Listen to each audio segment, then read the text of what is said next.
Bom dia. Eu vou abrir um espaço aqui para mim. Me ajuda aqui.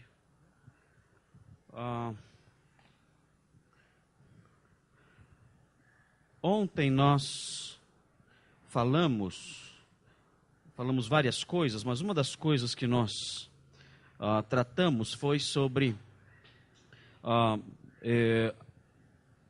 o ensino que é comum, que é popular acerca do inferno, que expõe, que faz a proposta de que Cristo, depois da sua morte, desceu ao Hades. Por que esse ensino existe na igreja cristã, na igreja evangélica? Por que isso é divulgado na igreja evangélica? Isso é divulgado na igreja evangélica, e não só na igreja evangélica, mas também na igreja cristã antiga, essa crença era comum, porque existe um documento antigo chamado Credo dos Apóstolos. E o Credo dos Apóstolos é uma pequena confissão de fé que foi escrita em grego, e nesse credo há uma cláusula que fala o seguinte: creio em Jesus Cristo, que morreu, desceu ao Hades, e essa expressãozinha, desceu ao Hades, ela foi traduzida para o latim, e quando traduziram para o latim, não levaram em consideração a intenção autoral de quem produziu o credo em grego. Porque a palavra Hades, no grego, significa não somente inferno. A palavra Hades significa também sepultura. É como Sheol no hebraico. Hoje perguntaram para mim, qual a diferença de Hades e Sheol? Nenhuma. Sheol significa sepultura, Sheol significa inferno, Sheol pode significar abismo, e Hades também tem o sentido de sepultura. Então, quando o credo apostólico disse, desceu ao Hades, isso significava apenas, desceu à sepultura. Ele foi sepultado. Mas quando passaram para o latim, escreveram, descendit ad inferna. Desceu ao inferno. E aí, a partir daí, começam as diversas explicações da descida de Cristo ao inferno. Então dizem o seguinte, uma das explicações que foi dada na igreja antiga, especialmente no século II, que foi divulgada no nosso tempo também, o seguinte, olha, Cristo desceu ao inferno sim, e ele desceu ao inferno, usando o texto que nós estudamos ontem de 1 de Pedro 3, ele desceu ao inferno para proclamar sua vitória, e de lá ele foi embora, ele só desceu lá para isso, para afirmar que ele é vitorioso sobre a morte e tudo mais. Ontem nós olhamos esse texto, eu dei uma explicação alternativa para vocês. E uma outra explicação que é dada é a seguinte, dizem o seguinte, olha, esse inferno, esse Hades, era dividido em duas partes. Havia uma parte que se chamava seio de Abraão, que era uma parte de muito prazer, e havia outra parte que era a parte do sofrimento. E dizem, o texto que mostra isso é a parábola do rico e Lázaro. Lázaro, quando morreu, foi para a parte boa do Hades. Ele foi para o seio de Abraão. E o rico, quando morreu, ele foi para a parte ruim do Hades. Então, a história fala que um grande abismo dividia as duas partes, eles podiam até conversar entre si e tudo mais. Mas o que aconteceu então? Dizem essa explicação. Quando Cristo morreu, ele desceu ao Hades.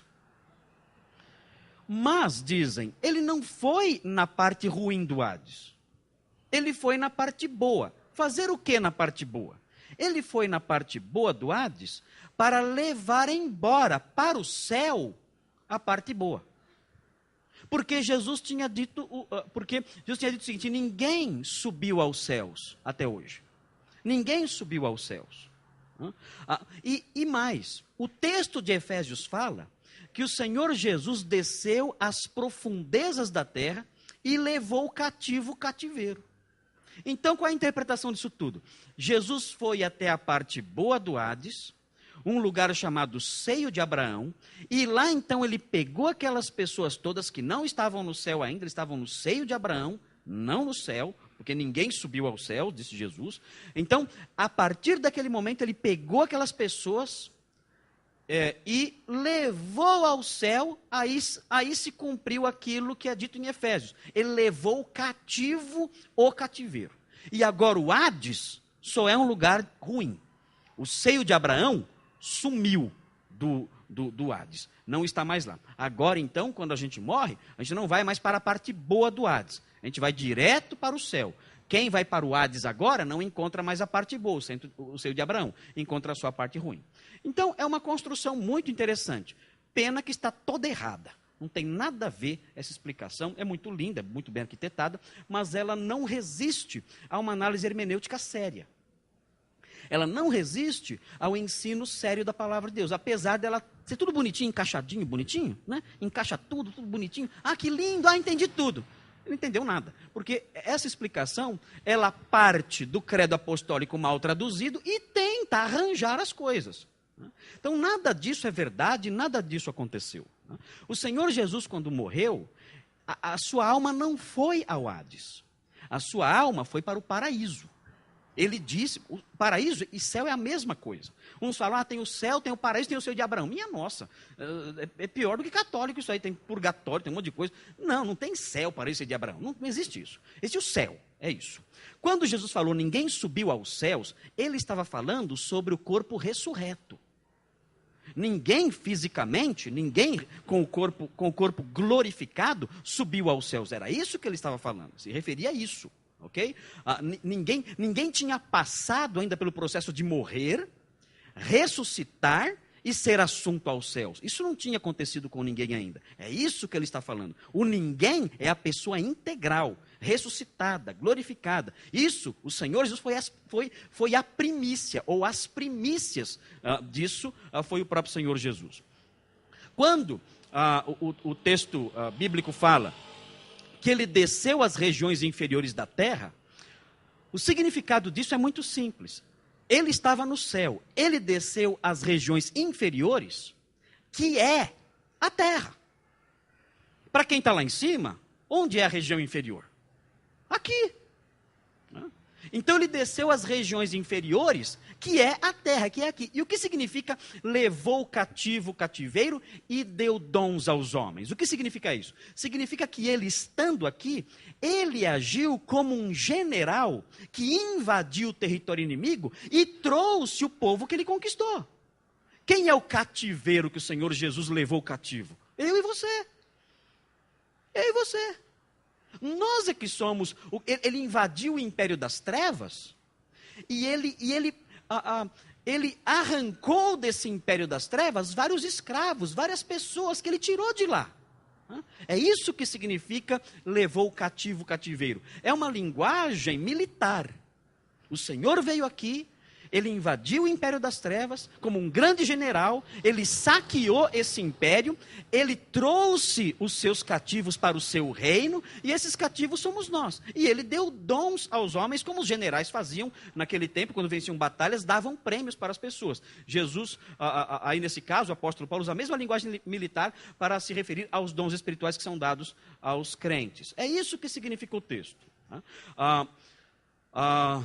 O Hades, enquanto inferno, enquanto sepultura, sempre foi um lugar ruim. Não há essa divisão, lugar bom, lugar mau. Por que é chamado de seio de Abraão, então? O que é isso? Seio de Abraão. A Bíblia só fala de seio de Abraão uma vez. Por que, então, fala disso e depois não fala mais sobre esse assunto? O que significa isso? Muito simples, muito simples. A parábola do rico e Lázaro é uma parábola que mostra o quê? Mostra Lázaro comendo o quê? Querendo comer migalhas. Não é isso? Ele queria comer migalhas. Ok. E o rico se banqueteava. Então aparece nessa parábola um contraste.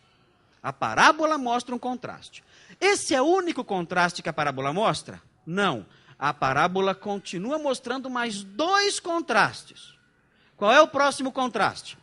Morreu o rico e foi sepultado. Morreu Lázaro e foi levado pelos anjos ao seio de Abraão. Onde é que está o contraste? Muito simples. Quando as pessoas morriam naquela época, era realizada uma procissão. Então, o rico, quando o texto fala foi sepultado, o que vem na nossa mente é só uma pessoa sendo colocada num buraco. Não. Quando o texto fala foi sepultado, isso envolve uma procissão, um séquito. As pessoas levavam aquele corpo na frente do féretro. Iam pessoas que eram pagas pela família para chorar. Eram os carpideiros profissionais. Se você vivesse naquela época e você estivesse para morrer, perto da sua casa, rondando ali a sua casa, né, ficariam alguns carpideiros profissionais. Ali esperando você morrer, para oferecer seus serviços. Né? Quanto custava? Olha, não era tão caro.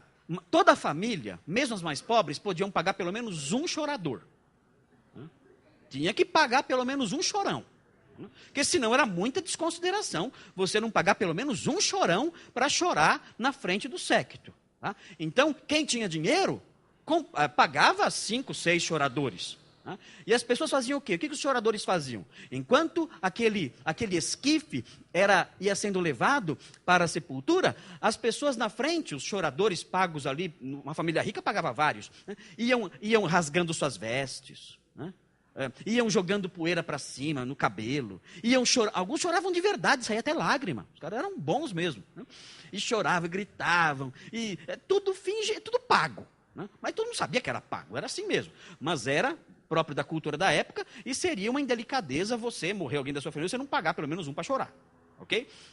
Então, o que era o sepultar? O sepultar era um processo em que uma comitiva, um grupo de pessoas realizava aquela procissão rumo ao local do sepultamento. Então, o que acontece aí? Você vê o rico sendo levado por esse grupo, pelos choradores, pelas pessoas que carregavam o esquife, sendo levado para a sepultura. E o Lázaro, ele é levado por quem? Ele é levado pelos anjos. Olha a diferença das equipes. Olha a diferença dos grupos. Um é levado por choradores profissionais, por amigos dele, para a sepultura. O outro é levado por uma equipe muito diferente. Anjos levam ele. Anjos levam ele para o seio de Abraão. Esse é o segundo contraste. Qual é o terceiro contraste? Muito simples. Lázaro estava no seio de Abraão. O rico estava no inferno, em tormentos. O que o rico pede? O que ele pede? Água. Água. Por que ele pede água? Ele está com sede, é lógico, né? Mas há uma outra razão. O que significa seio de Abraão? Para entender o que é seio de Abraão, você tem que entender o costume da época também. Agostinho, por exemplo, ele não sabia o que era seio de Abraão. Agostinho falava o seguinte: o meu amigo Nebrídio morreu. E ele está no seio de Abraão agora. Seja lá o que isso signifique. É sincero, pelo menos, né? Não sabia o que era seio de Abraão, né? Porque não sabia, porque não tinha as informações que nós temos hoje. Como é que se participava de um banquete naquela época? A gente pensa no banquete, a ceia do Senhor, por exemplo, a gente imagina como? A gente já pensa no quadro do Leonardo da Vinci. Uma mesa, né, dessa altura aqui, todo mundo sentadinho, comendo com garfo e faca, né? Passa o guardanapo aí, tal, né? Passa o refrigerante. A gente pensa assim, a ceia do Senhor, né? Aquela ceia, todo mundo sentado numa mesa, numa cadeirinha lá, comendo. Banquete não era assim.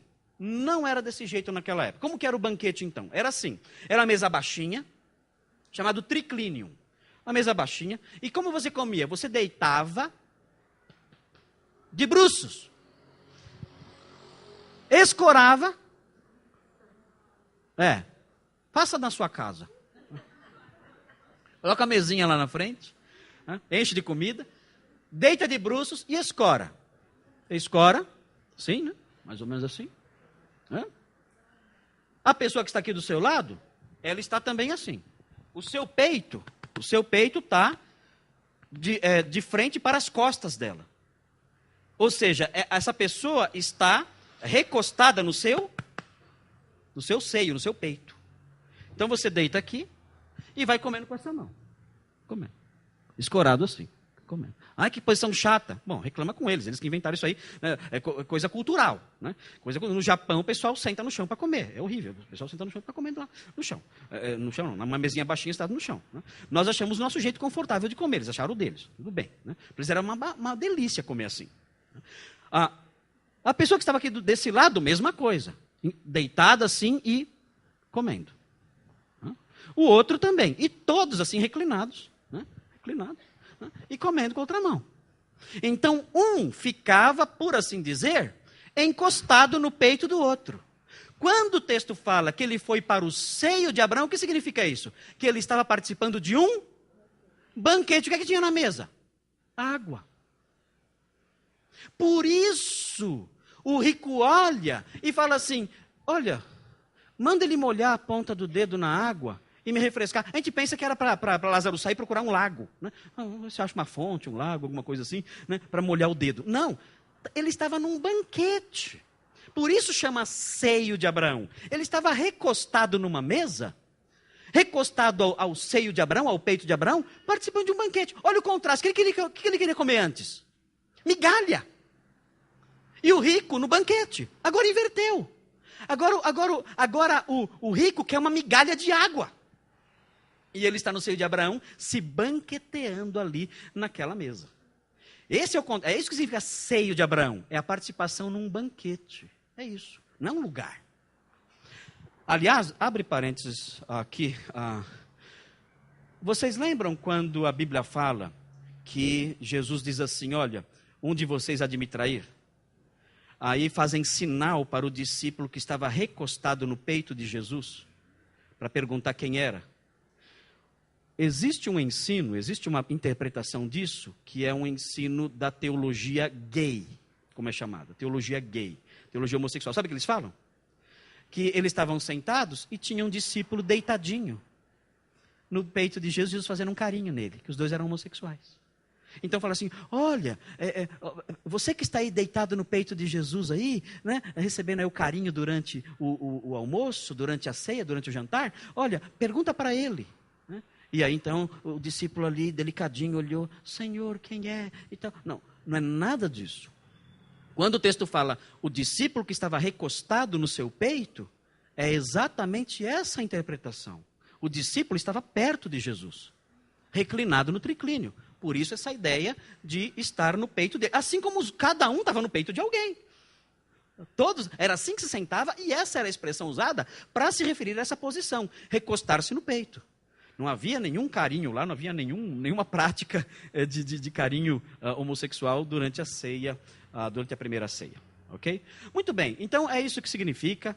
Cuidado com essas interpretações estranhas que há por aí, né? Nada disso corresponde ao ensino bíblico. Nós devemos ajustar o nosso entendimento ao que a Bíblia realmente diz. Há explicações que são muito atraentes, muito bonitas, muito bem arquitetadas, mas são um castelinho de cartas. Você dá um empurrãozinho, cai tudo. Tá? Então, cuidado com esses modelos que aparecem por aí. Outra pergunta que apareceu foi acerca da diferença entre Guiena, Hades, Sheol e Tártaro. Acho que o irmão lá perguntou para mim isso, né? E não deu tempo no final de todo mundo perguntar. E aí perguntaram para mim hoje. Bom, Guiena, expliquei ontem, é o Guéinon, Vale do Inon, a palavrinha Guiena vem daí, significa, é uma referência ao lago de fogo, e o Guéinon, ou melhor, o Guiena, é o lugar para onde vai o corpo e a alma da pessoa perdida. O corpo e a alma. O Hades é o lugar para onde vai só a alma do perdido. Às vezes significa sepultura. O Sheol é o Hades em hebraico. E o Tártaro? O Tártaro é a prisão de anjos maus. A Bíblia fala que há anjos que estão guardados em prisões. Segunda de Pedro chama essas prisões de inferno, na nossa tradução. Mas quando você pega a palavra inferno, na nossa tradução, e vê qual é a palavra grega, é a palavra tártaro. essa palavra é usada somente para a prisão de anjos. Há anjos maus? Há. Todos estão soltos? Não. A Bíblia fala que há um grupo, não sei quantos, de anjos maus que estão presos em cadeias, aguardando o juízo do grande dia. Nem todos os anjos maus estão livres. Satanás está livre. Tem gente amarrando o diabo todo dia. Né? Qualquer coisinha, está amarrado. Qualquer coisa, está amarrado. E não adianta que o diabo se solta e continua atuando para lá e para cá. Você vive amarrando, e ele continua se soltando o tempo todo. Agora, existem... Então, aliás, não use essa expressão. Essa expressão é uma expressão tola. Uma expressão sem sentido nenhum isso aí. Quem inventou isso aí? Quem inventou isso aí foram teólogos do neopentecostalismo. Que usaram aquela parábola de Jesus para amarrar o valente, usaram essa parábola para ensinar que você tem que falar, está amarrado, e fazendo isso, você amarra o diabo. Essa expressão amarrar o valente significava apenas expulsar demônios.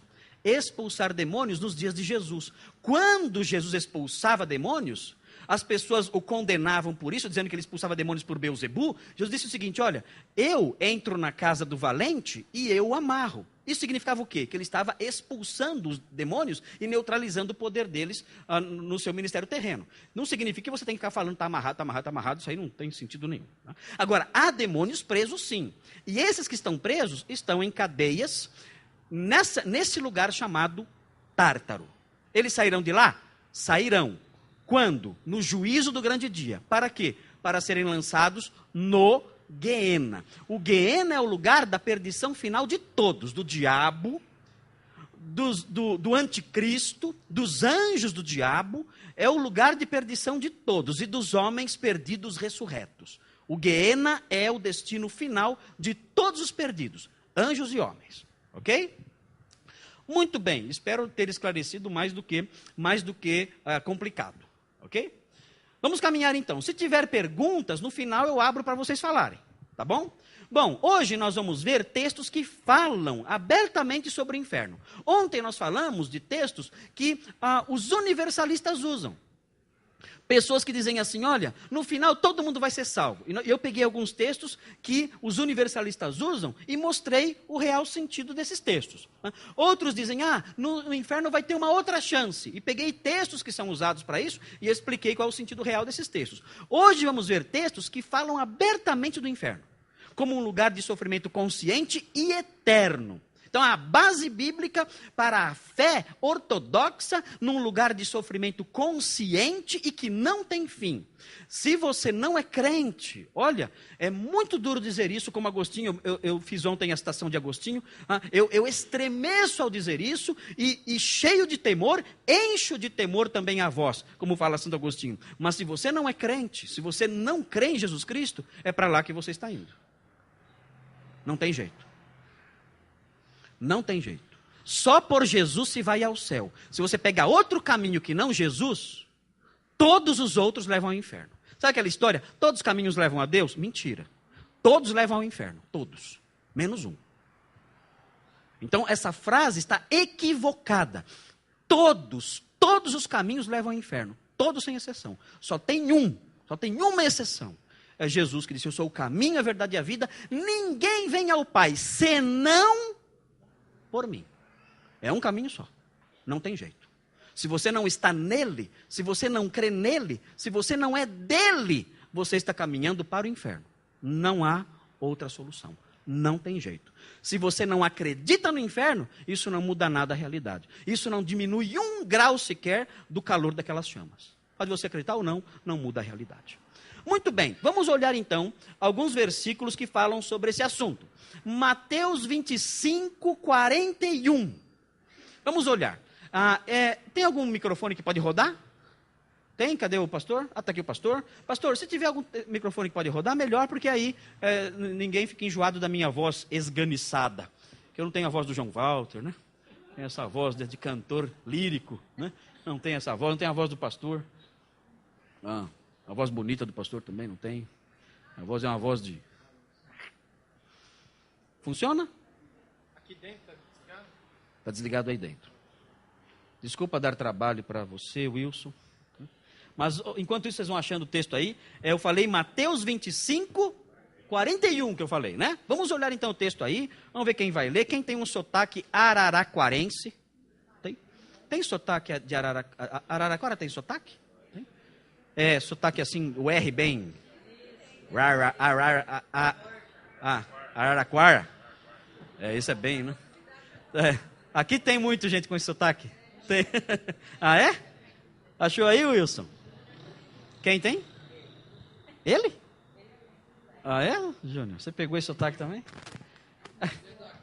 Alô, som. Aí, vamos ver quem tem o sotaque de Araraquara, pode ler. É você que tem? Ah, ele que tem aqui. Pode ler então, versículo 41. Então o rei dirá também aos que estiverem à sua esquerda: apartai-vos de mim, malditos, para o fogo eterno, preparado para o diabo e seus anjos. Muito bem. Olha esse versículo com atenção. Veja aí esse versículo. O texto fala fogo. Fogo o quê?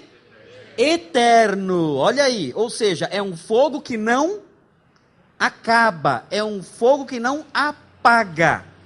É um fogo sem fim. Note bem com atenção, porque há uma outra informação aí.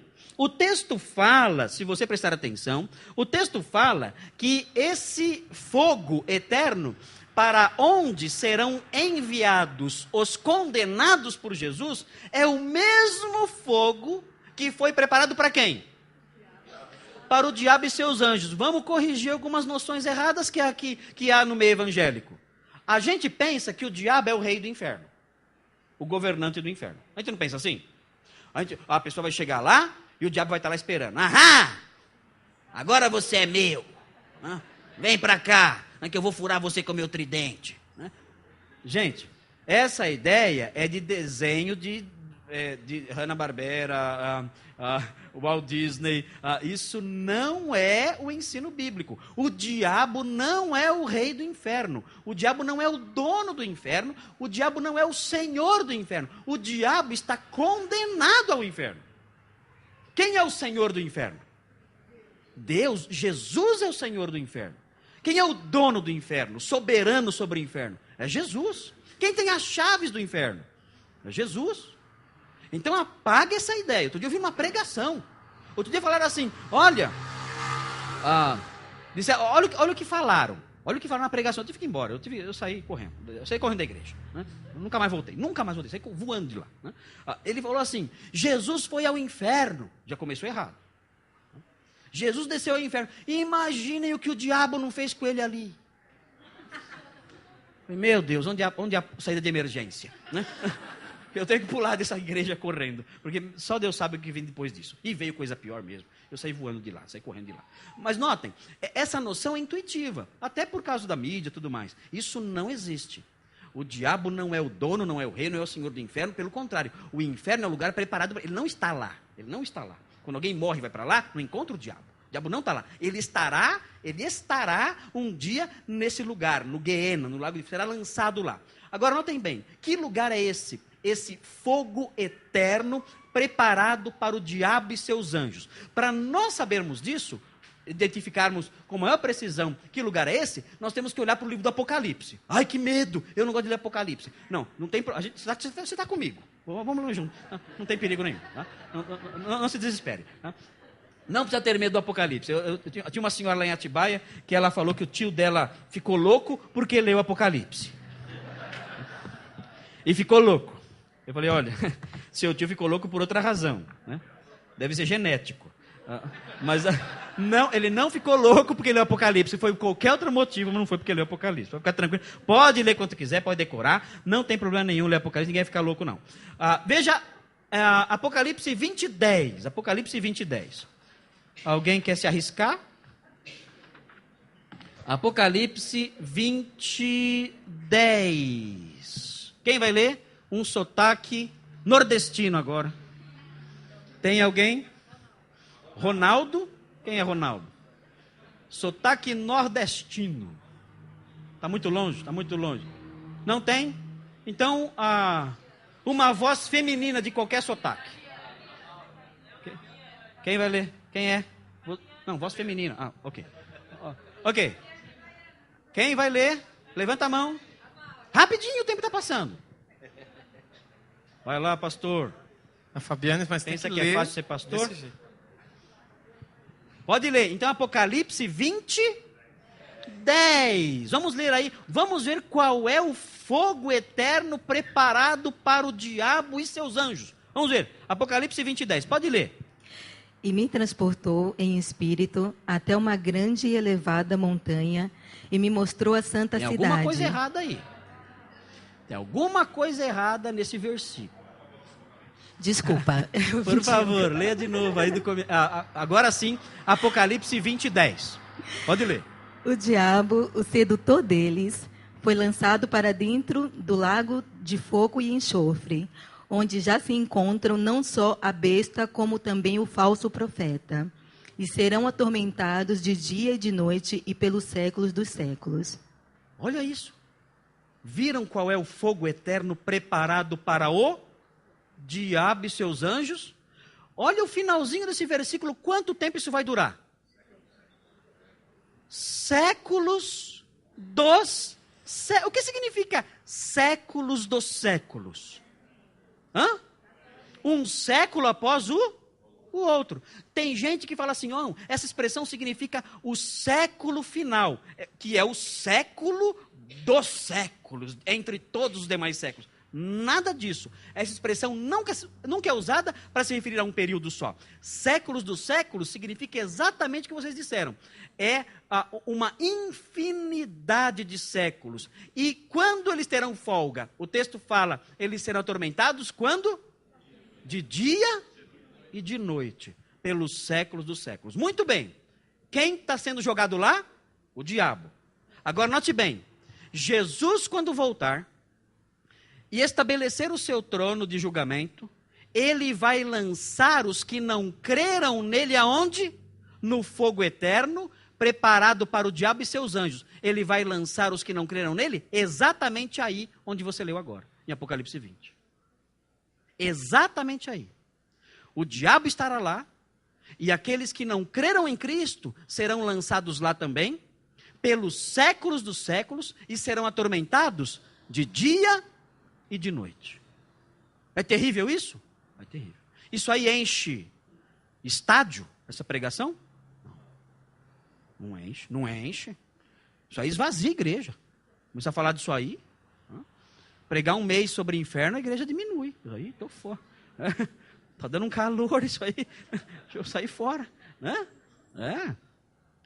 É uma pregação dura essa pregação. Sabe por quê? Sabe por que é dura? Porque o inferno, ele não oferece mais esperança. Esse é o problema. Esse ensino mostra um período sem fim, no qual não existe mais esperança. E é isso que incomoda as pessoas. Se eu puder chegar lá e encontrar alguma solução, se eu encontrar o jeitinho brasileiro, será que não tem nenhuma brechinha aqui? Será que eu não posso conversar um pouquinho com o pessoal da administração? Será que não tem um período que eu possa compensar isso aí? Não há, não existe isso. O inferno representa o fim da esperança, a perenização do sofrimento e o final absoluto da esperança. E é isso que incomoda tanto. Não sei se vocês já ouviram falar da Divina Comédia de Dante Alighieri. Muito famosa essa obra, Dante Alighieri, escritor renascentista. Quando ele descreve o inferno, sabe o que está escrito na porta? Ele descreve o inferno. Sabe o que está escrito na porta do inferno? Os que entrarem aqui, deixem do lado de fora toda a esperança. Já pensou? Olha como Dante foi perspicaz e pegou o espírito da coisa, o ensino bíblico. Os que entrarem aqui, os que passarem por essa porta, deixem do lado de fora toda a esperança. Não há esperança nenhuma mais. Alguém completou dizendo assim, olha, o inferno não tem maçaneta do lado de dentro. A porta do inferno não tem maçaneta do lado de dentro. Se você entrou, sinto muito. E sabe quando você vai descobrir que o seu destino eterno está selado? No exato minuto, no exato segundo depois que você fechar os olhos para esta vida. Você fechou os olhos nesta vida, imediatamente você vai abrir os olhos na outra. E quando você abrir os olhos na outra vida, no exato segundo que você abrir os olhos na outra vida, você vai descobrir qual é o seu destino eterno. Se você estiver no Hades, o lugar de sofrimento da alma, você já sabe que o seu destino é a perdição eterna. Um dia você vai ressuscitar para estar em corpo e alma no lago de fogo eternamente. Não há esperança depois da morte. Ao homem está ordenado morrer quantas vezes? Uma só. Espíritas, vocês estão errados. Ao homem está ordenado morrer uma só vez. Vindo depois disso, a reencarnação. Não. Vindo depois disso, o juízo. Não há esperança depois da morte. Não há. Resolva o seu problema hoje. Se você não é crente, resolva hoje. Irmãos, queridos que estão aqui.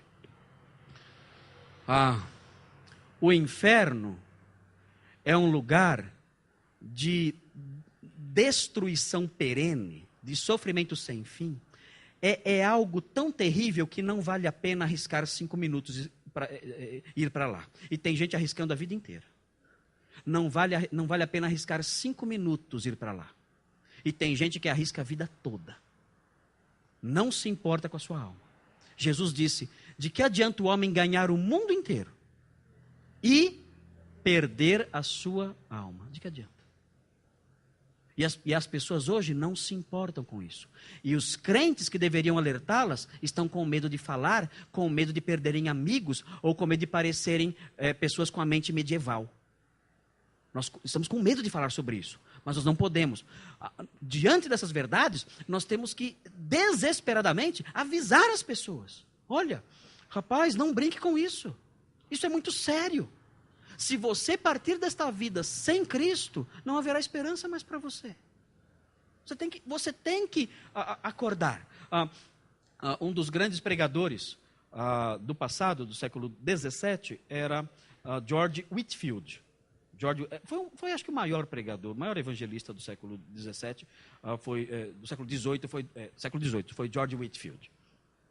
E ele era tão bom nas suas pregações, ele era tão bom que ele conseguia fazer os seus ouvintes acompanharem as suas ilustrações, acompanharem os seus sermões atentamente. Quando ele via que alguém estava distraído, ele brigava com a pessoa. Você tem que me escutar, ele falava. E a pessoa meio dormindo lá, né?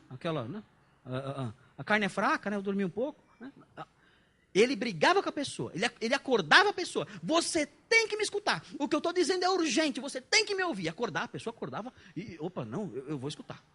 E uma vez ele pregou sobre um cego caminhando para um abismo. Ele começou a contar a ilustração. E ele era tão bom ao pintar o quadro na mente das pessoas. Na época não tinha data show, né? Não tinha nada disso. Então ele tinha que usar a retórica. Né? E ele era tão bom nisso que as pessoas ficaram acompanhando. Acompanhando ele narrar aquela história. E o cego caminhando. E o abismo está na frente. E ele continua dando os seus passos ali, cuidadosos, é verdade, mas na direção do abismo. E ele foi narrando aquilo, de repente uma pessoa na multidão gritou: ele vai cair! Tamanha o envolvimento que ele conseguiu da sua plateia enquanto ele narrava aquela ilustração. Gente, eu fico pensando no desespero daquele homem que estava vendo aquela figura sendo ali montada na mente dele, né? Para dar esse grito no meio de todo mundo. O pessoal olhou para trás, como se fosse irreal. Gente, esse coração tomado por urgência, por desespero, deve ser o coração do crente. Nós temos parentes cegos andando na direção do abismo. Não, e quando eles caírem lá, não vai dar para eles, estou caindo, deixa eu dar uma pirueta e voltar. Não tem como. Não tem como. Caiu no abismo? Caiu no abismo. E nós nos encontramos com os nossos parentes e falamos sobre o Corinthians. Falamos sobre o Palmeiras. Não tem problema falar sobre o Corinthians e o Palmeiras. Não tem problema, pode falar. Mas nós só falamos sobre isso. Nós não alertamos as pessoas acerca do perigo que elas estão correndo. E o Senhor Jesus e a sua palavra, os apóstolos alertaram: olha, há um lugar terrível de sofrimento. E quem entra lá tem que deixar do lado de fora toda a esperança. Se você continuar lendo o texto, você vai ver que o versículo 46 mostra também um contraste. Aí no capítulo 25 ainda. Dá uma olhadinha aí. Estão cansados? Querem cantar um corinho? Não. Vamos continuar mais um pouco aí. Não, desculpem. Volta para Mateus, desculpa. Eu que errei. Ok, perdoem o lapso. Volta para Mateus 25. Agora o versículo 46. Deixa eu achar aqui também na minha Bíblia aqui. Mateus 25, 46. Quem vai ler agora? Quem? Quem está gritando lá atrás? É uma voz do além? Vocês sabiam quando João... Já ouviram falar de João Tetzel? João Tetzel era vendedor de indulgências na Saxônia, na Alemanha. Sabe o que ele fazia para vender indulgência? Quando ele não conseguia vender? Ele ficava hospedado na igreja. A igreja era contígua ao cemitério. Então ele não conseguia vender indulgência nenhuma. Indulgência era um papel para você conseguir o perdão dos seus pecados ou livrar alguém do inferno, do purgatório, se você comprasse a indulgência em favor do morto.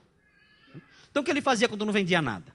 Ele acordava no outro dia, montava a banquinha dele de indulgência e falava assim: olha, essa noite, dormindo próximo do cemitério, eu escutei uma voz gritando e chorando, pedindo para ser liberta do purgatório.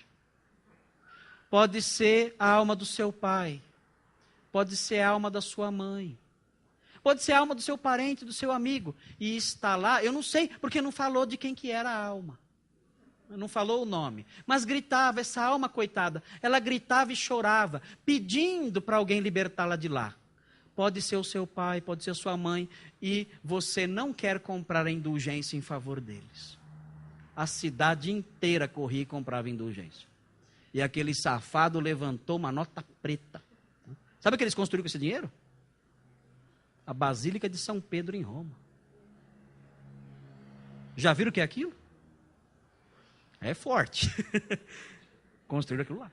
Com dinheiro de indulgência. Claro, com outros recursos também. Mas também com dinheiro de indulgência. Que ele vendia por causa disso aí. Não há como livrar almas do inferno. Não tem jeito. João Tetzel enganou as pessoas, né? Muito bem. Quem vai ler agora então? Pastor, nos ajude. Vamos ver aqui. Quem vai ler? Versículo 46. Ninguém quer ler? Não entendo. Ali. O irmão lá. Corre lá. O irmão lá, discípulo de Agostinho, vai ler. É o mais recente iniciado na seita agostiniana. Então, foi aluno ontem de manhã. Pode ler, vai lá, irmão. Pode ler, versículo 46. E irão estes para o tormento eterno, mas os justos para a vida eterna. Olha só. Olha o contraste. Depois que o Senhor voltar, a Bíblia fala, existe uma sequência nos eventos escatológicos que é muito debatida entre os teólogos. Os teólogos discutem a sequência dos eventos escatológicos. Mas todos eles são pacíficos em dizer, o Senhor vai voltar. E quando ele voltar, ele realizará esse juízo sobre as nações. Ele vai separar as ovelhas dos bodes. Quem são as ovelhas? São aqueles que creram nele. Quem são os bodes? Aqueles que não creram nele. A Bíblia fala em Apocalipse 20 que o inferno vai dar os seus mortos, que o mar vai dar os seus mortos. Todos comparecerão diante dele. E ele então vai dizer para aqueles que o rejeitaram, olha, apartem-se de mim, malditos. Apartem-se de mim, para o fogo eterno. E eles irão então, nós já vimos o texto do versículo 41, e no 46 fala, e então eles irão para o castigo eterno. É a palavra aionios, eterno. Essa palavra significa algo de duração sem fim. E a vida eterna o que é então? O que é a vida eterna? É uma vida sem fim. Quando nós falamos de vida eterna, significa isso, uma vida que não cessa. É a vitória sobre a morte. E quando falamos sobre perdição eterna, é a perdição sem fim, é a morte sem fim. O que nós estamos falando aqui é que existe uma morte que não cessa. É a eternidade na morte, é morrer eternamente. Já imaginou? A morte para nós significa cessação dos nossos sentimentos, da nossa consciência. Significa isso. na Bíblia, a morte eterna significa o morrer sem fim.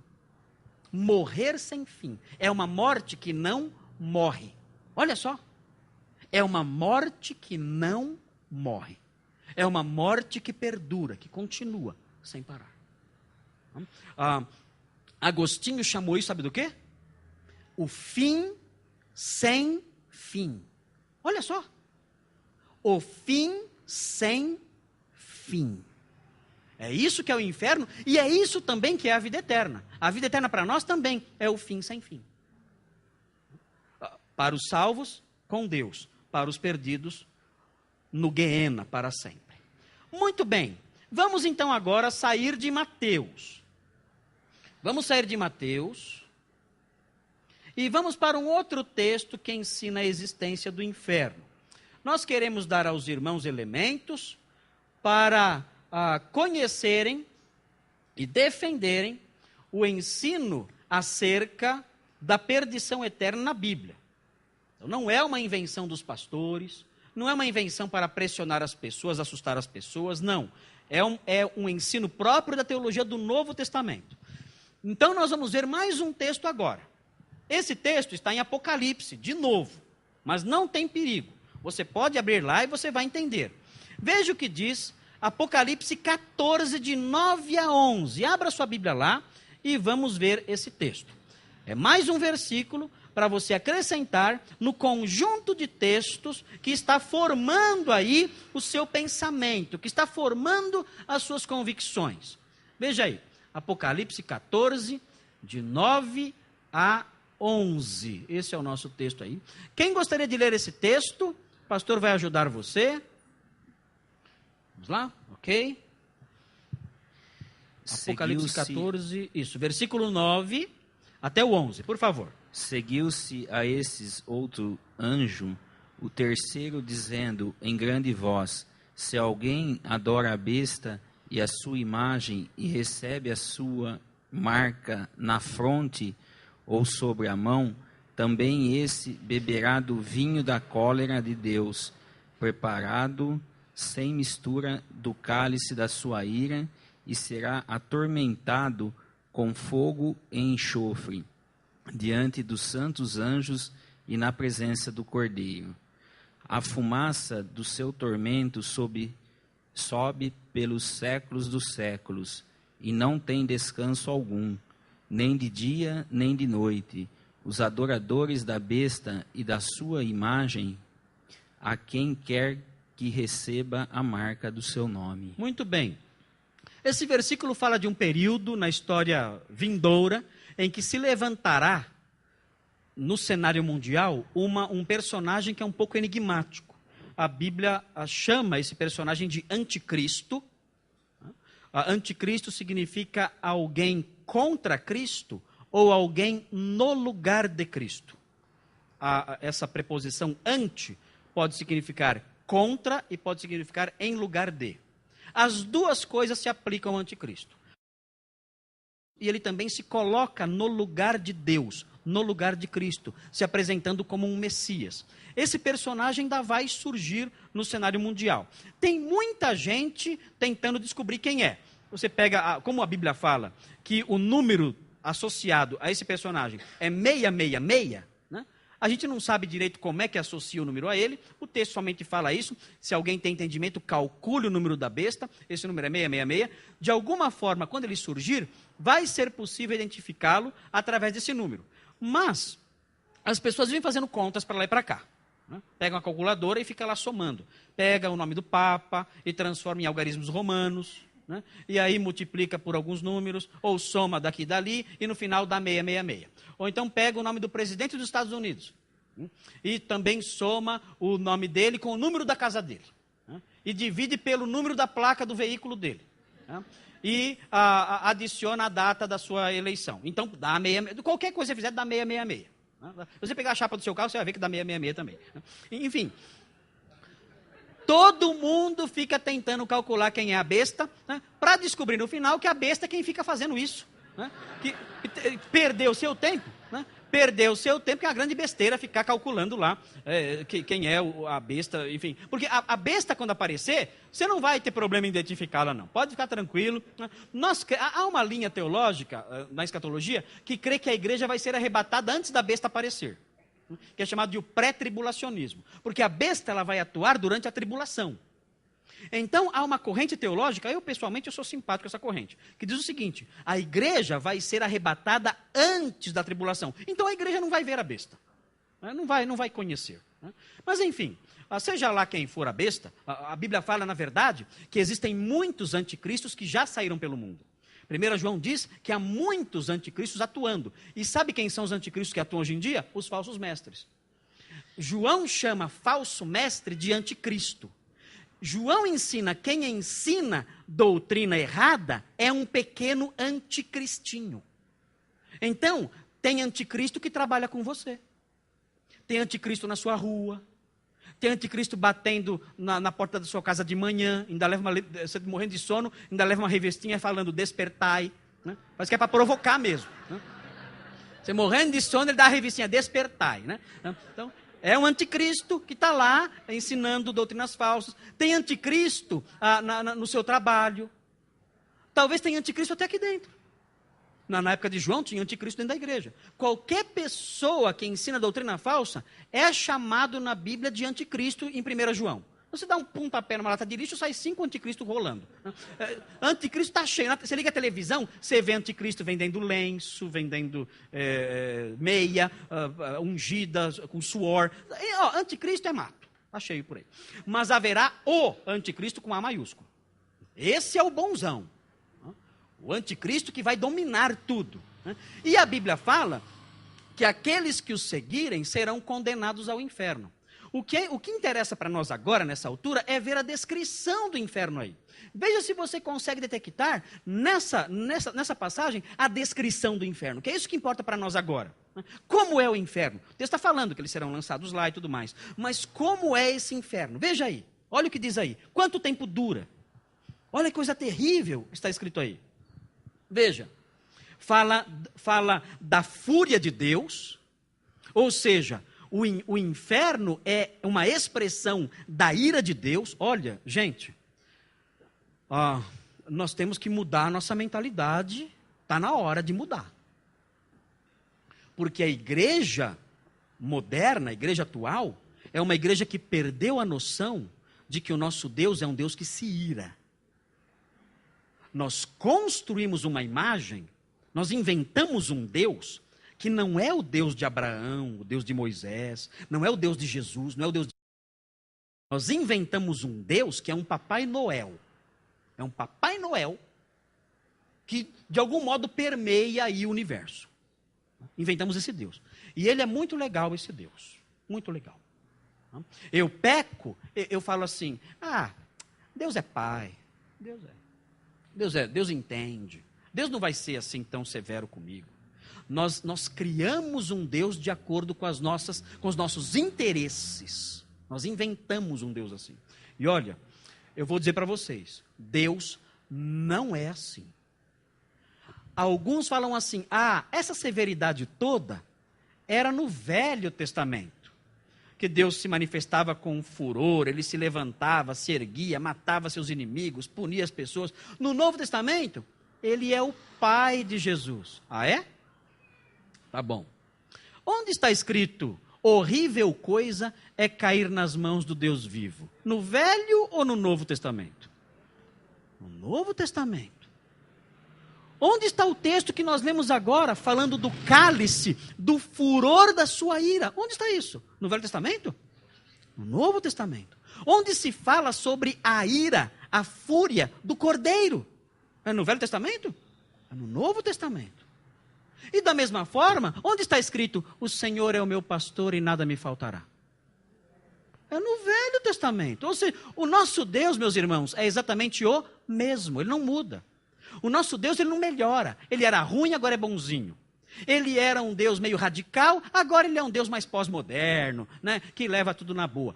Deus não muda, Deus é o mesmo. O Deus que se manifestou na sarça, lá no Sinai, para Moisés, é o Deus que nós estamos servindo hoje, agora, neste salão. Ele não melhorou, ele não mudou. Ele não passou por alterações emocionais, psicológicas, nenhum tipo de alteração ele passou. Deus não muda, ele é perfeito. E nós temos que resgatar essa ideia. Nós temos que resgatar a ideia do temor do Senhor. Nós não temos mais aquele temor do Senhor. Temos que ter. De Deus não se zomba.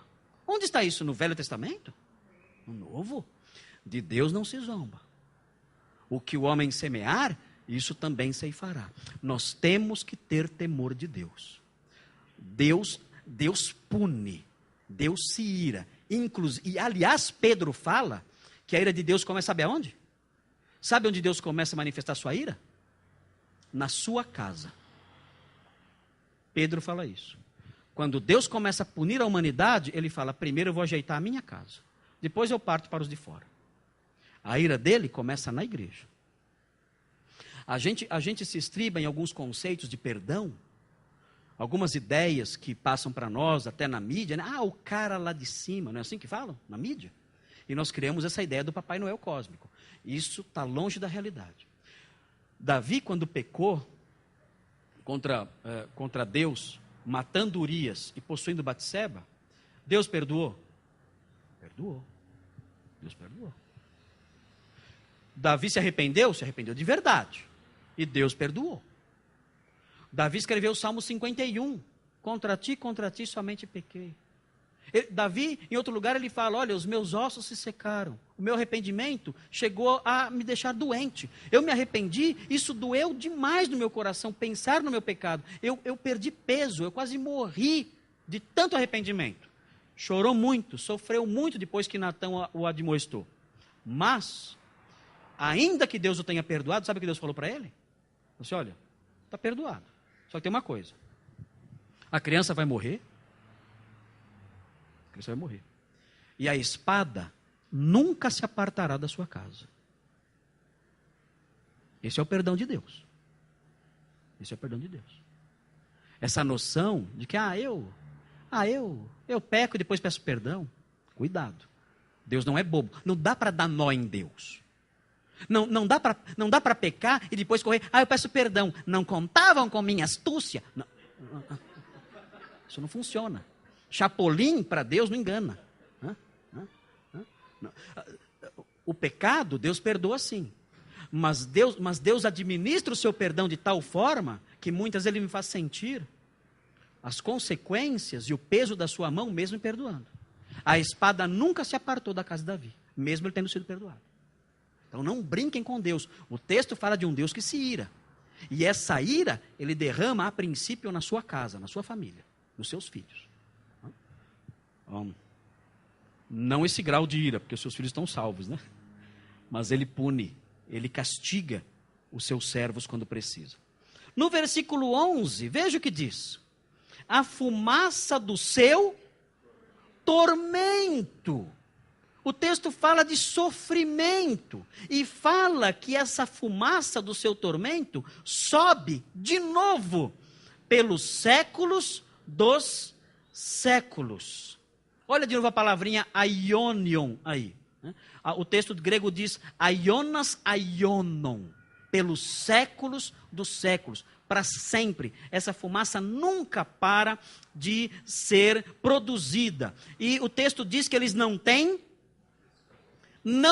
nenhum descanso, não para. É um sofrimento que não é pontilear, ele não é pontilhado, é um sofrimento contínuo, é uma linha contínua, sem breques, sem pausas. O texto continua, nem de dia, nem de noite. Esse é o sofrimento do inferno. É disso que estamos falando quando tratamos sobre a ira de Deus sobre os perdidos.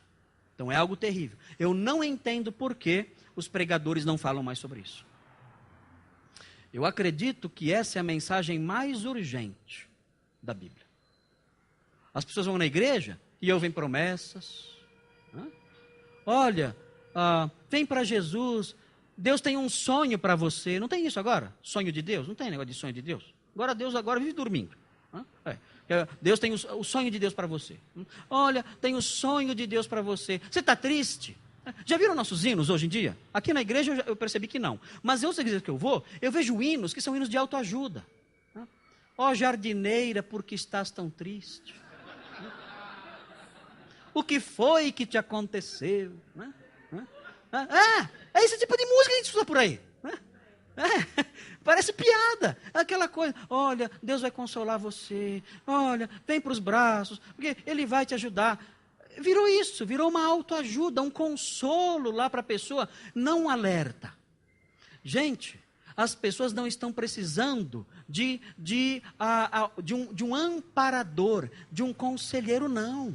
Elas estão precisando de um general que as liberte. Elas precisam de um salvador, não de um orientador para consolar as suas frustrações neste mundo. Neste mundo vamos ter frustrações mesmo. As pessoas precisam de um redentor, de um salvador, porque estão caminhando para a perdição eterna. É disso que elas precisam. Que fundo musical vocês colocariam nesses 3 capítulos? Disseram assim, tan, tan, tan, tan, tan, tan, tan, né? Um aluno lá produziu essa música, né? Porque, realmente, que cores você pintaria as páginas da Bíblia? Nesses 3 capítulos?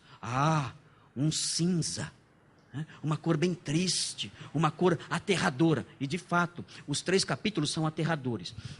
Quando nós vamos falar para a pessoa sobre a perdição eterna, nós mostramos isso, esse lado aterrador da mensagem cristã, esse lado aterrador do ensino bíblico, o lado cinzento, o lado com fundo musical sombrio, tenebroso, nós mostramos isso. Nós vamos olhar Romanos, veja o que acontece.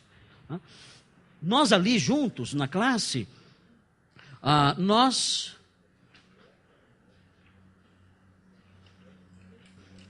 vimos um fenômeno que acontece.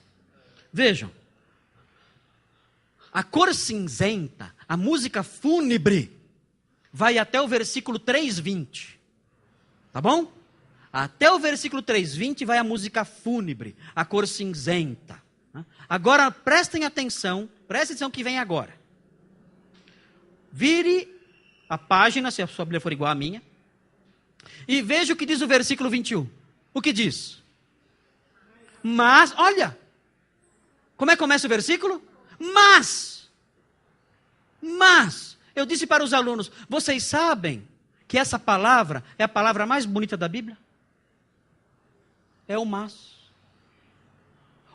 Esse mas, gente, grifa esse mas. Pinta ele, pinta com cores douradas. Pinte com cores douradas, porque essa palavra, esse mas, é a palavra mais bonita da Bíblia. Não existe palavra mais linda do que essa aí. Depois que ele mostra toda aquela cor cinzenta, aquela cor escura, aquela coisa horrível, perdição, ira, pecado, ele fala, mas.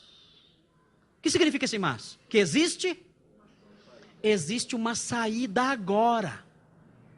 Existe uma esperança agora. Imagine, você vai ao médico. Ele abre o envelope do seu exame. Ele olha aqui e diz, rapaz, eu não estou acreditando no que eu estou vendo aqui. Eu nunca vi uma pessoa tão doente como você. Você já está morto. Você está me ouvindo? Não, porque tem tumores no seu ouvido. E tem tumores nos seus olhos. Você está enxergando? É mais ou menos. Pois é. Há tumores horríveis aqui. Você está todo tomado por um tipo de tumor terrível e mortal. O que eu estou vendo aqui é simplesmente aterrador. Eu nunca vi um negócio desse na minha vida. Está morto já.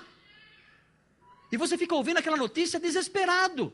De repente ele fala assim, mas, o quê? O que você falou? Depois eu falo, vou almoçar. Não! Não! Você disse mas. Mas fala! Qual é a saída? Tem uma saída? Tem um tratamento para isso aqui. Só um. A situação é grave, mas tem uma saída. E o versículo 21 abre então espaço para ensinar que a justiça de Deus se manifestou. em seu Filho. A partir do versículo 21, nós aprendemos que Deus enviou seu Filho, o que foi predito pelos profetas e pela lei, e Ele enviou seu Filho para cumprir a justiça dele em nosso lugar. Eu estava doente e aquele exame, aquele raio-x era terrível por causa do meu pecado. Eu devo morrer por causa do meu pecado. Mas eu aprendo em Romanos que Ele morreu a minha morte. Ele morreu em meu lugar para me livrar do meu pecado e da condenação do pecado. Quando eu continuo lendo Romanos, eu chego no capítulo 8 e eu descubro, portanto agora, nenhuma condenação há para os que estão em Cristo Jesus. Eu nunca vou ouvir, apartai-vos de mim, malditos. Não há condenação. Não há condenação para os que estão em Cristo Jesus. Então, se alguém aqui não é crente, não está em Cristo, olha, não deixe um minuto mais se passar. Nem um minuto. Não brinque com isso. Não ande na beira desse abismo. Você não sabe o que vai acontecer em um minuto. Não sabe. É um prejuízo muito grande para você arriscar um minuto da sua vida indo para lá. Hoje, se aproxime do Salvador e diga, Senhor, eu sei que estou condenado ao inferno por causa do meu pecado, por causa da culpa de Adão, porque estou debaixo da culpa de Adão, porque eu estou debaixo da sua ira como pecador que sou. Eu quero pedir que a justiça de Cristo seja aplicada a mim. Eu creio nele, pela fé eu recebo. Livra-me da condenação, eu quero estar em Cristo, salvo, perdoa-me, recebe-me, Senhor. Recebe-me no seu aprisco. Eu quero estar no seu barco seguro, levado pelo Senhor ao seu porto seguro e ser liberto de tão grande perdição. Faça isso. Jesus diz, aquele que vem a mim, de maneira nenhuma, lançarei fora. Hoje é o dia da salvação. Não deixe para depois. Haverá o dia que o Senhor não virá mais aqui como Salvador, virá como juiz. Hoje as portas da sua cidade estão abertas. Um dia essas portas se fecharão. Aproxime-se dele, diga, Senhor, recebe-me. Eu quero ser seu, salva-me. E o Senhor o receberá. E se você já é crente, diga isso para as outras pessoas. Nós temos a consciência de algo muito terrível lá na frente. Alerte as pessoas que estão caminhando para o abismo, que não há esperança se elas continuarem nessa direção.